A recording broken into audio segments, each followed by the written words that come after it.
बच्चों, आपने गर्मियों की छुट्टियों में बस, ट्रेन या हवाई यात्राओं का आनंद जरूर लिया होगा। साथ ही नई नई जानकारियां भी हासिल की होंगी, है ना? तो आपकी यात्रा कितनी सुखद व मज़ेदार रही, वो आप अपनी डायरी में लिख सकते हो। आपने इन छुट्टियों में कहाँ की यात्रा करी, ये बात आप मुझे कमेंट बॉक्स में लिखकर बता सकते हो। जैसे मेडी बंदर व लियो शेर ने अपनी यात्रा का आनंद कैसे लिया, ये जानने के लिए चलो बच्चों शुरू करते हैं आज की ये कहानी, जिसे मैंने चंपक से लिया है। हमारी कहानी का नाम है इटली में ट्रेन की सवारी का आनंद। मेडी बंदर व लियो शेर की यूरोप यात्रा से हमें भी बहुत सारी नई नई जानकारियां मिलेंगी, जिनको हम इस कहानी के माध्यम से हासिल करते हैं। मेडी बंदर और लियो शेर छुट्टियां बिताने के लिए यूरोप की यात्रा पर जा रहे थे। वे बहुत ज़्यादा उत्साहित थे। वे स्विट्जरलैंड के ज्यूरिख अंतर्राष्ट्रीय हवाई अड्डे के लिए जहाज में सवार हुए। ये देखो, दोनों आराम से हवाई यात्रा कर रहे हैं। हम वास्तव में बादलों के ऊपर दुनिया के सबसे ऊपरी शिखर पर हैं, मेडी ने हवाई जहाज की खिड़की से बाहर देखते हुए कहा। लेकिन इधर ये देखो, लियो भाई साहब तो चुप था, क्योंकि उसे हवाई जहाज में उड़ने में डर लगता था। उड़ान के दौरान ज़्यादातर समय वह सोता रहा था। जहाज सही समय पर हवाई अड्डे पर उतरा और एक फैंसी शटल बस ने हवाई अड्डे से उन्हें पिक करने के बाद ज्यूरिख के एक होटल में छोड़ दिया। चलो अब बसों और ट्रेन की सवारी करते हैं, क्योंकि ये लोग हवाई जहाज से तो यात्रा करके आ गए। अब किसकी यात्रा करेंगे? बस और ट्रेनों की। लियो ने ब्रेकफास्ट की टेबल की ओर टकटकी लगाकर घूरते हुए कहा, पहले क्या खाया जाए? टेबल पर बड़ी सी पाव रोटी और सभी तरह की पनीर थी। स्विस चॉकलेट भी थी। दोनों ने ऐसे खाया जैसे पहले कभी खाया ही नहीं था।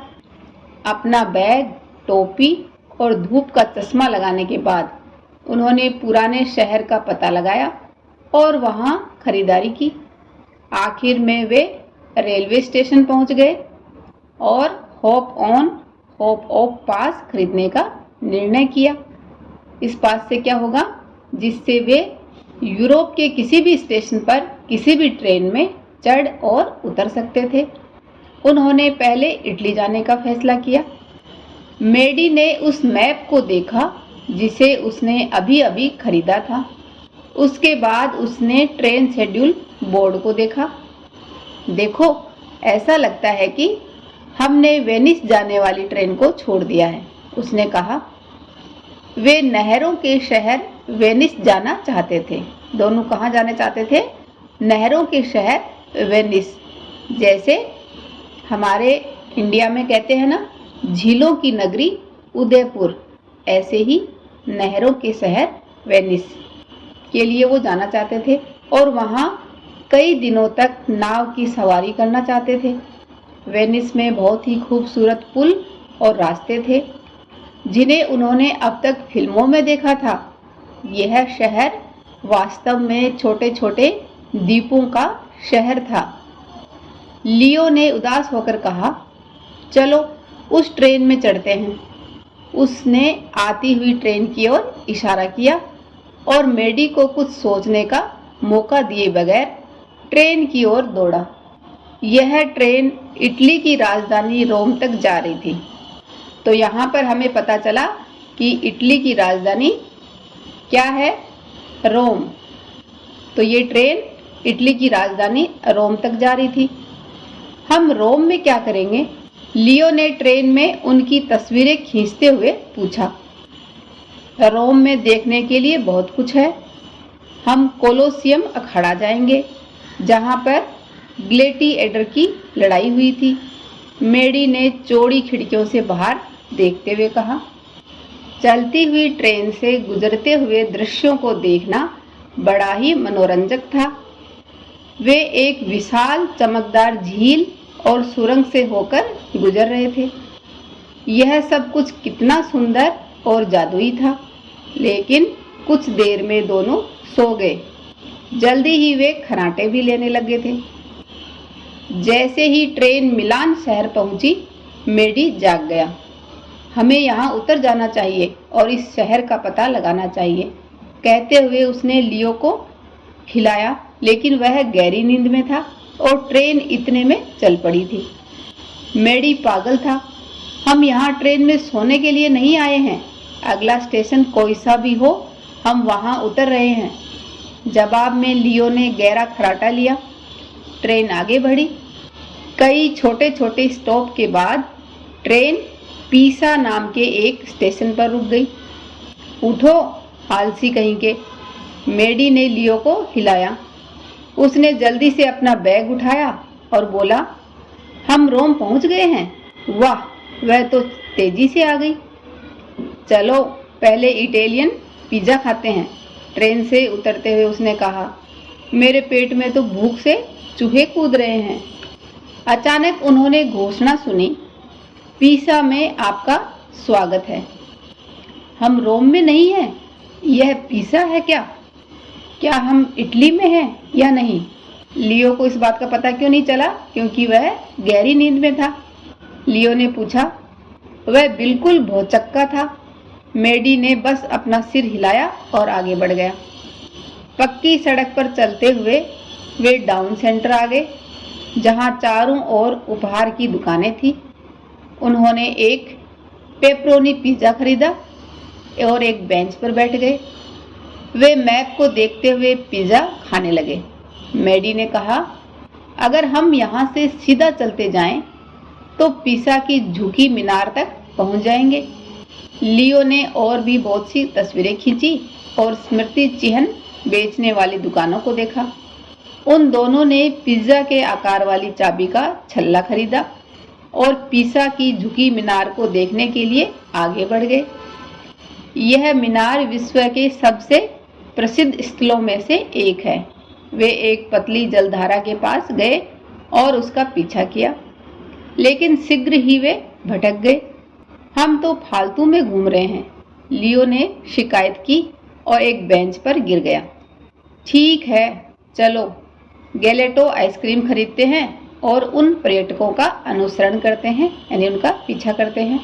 मेडी बंदर ने पर्यटकों के एक बड़े समूह की ओर इशारा करते हुए कहा, जो अभी अभी एक बड़ी सी बस से उतर रहे थे।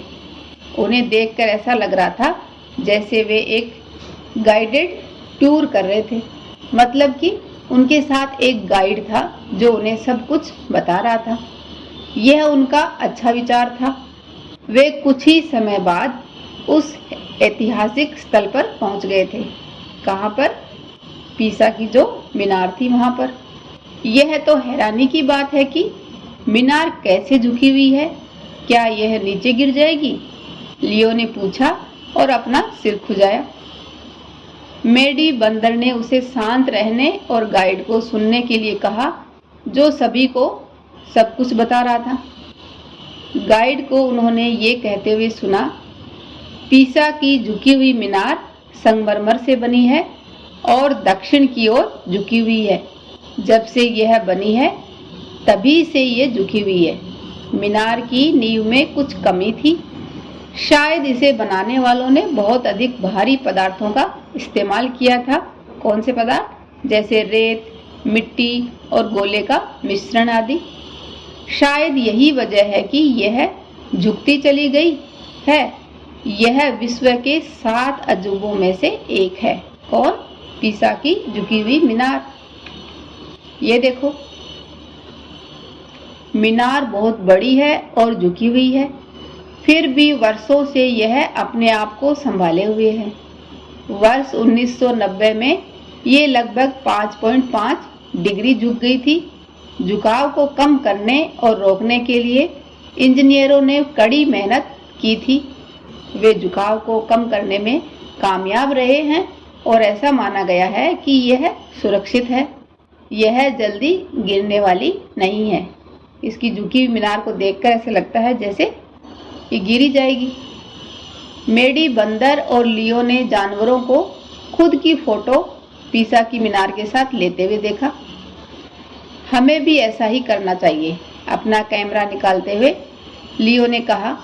मेडी ने ऐसा पोज दिया मानो वह अपनी ताकतवर पूंछ के सिरे से पीसा की झुकी हुई मीनार को सीधा करने के लिए धक्का देने की कोशिश कर रहा हो।